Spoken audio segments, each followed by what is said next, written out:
Syederalun Pantai Ujung Blang merupakan salah satu destinasi wisata di kota Lok Sumawe yang banyak dikunjungi wisatawan lokal.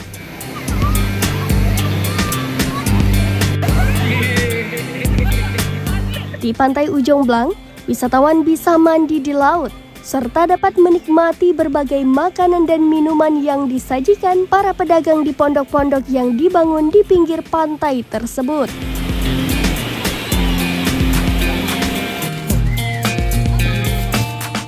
Ada rujak, kelapa muda, dan menu lainnya. Sambil menikmati makanan dan minuman di bawah pondok yang sejuk, sembari menikmati keindahan laut Ujung Blang.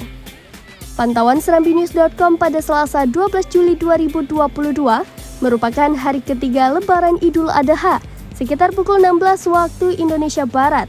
Para juru parkir di jalan tepi pantai sibuk melaksanakan tugasnya untuk mengatur kendaraan baik mobil maupun sepeda motor.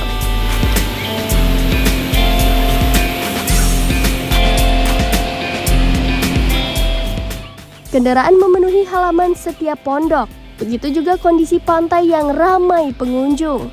Ada yang mandi di laut, ada juga yang berfoto serta memandang keindahan pantai Ujung Blang.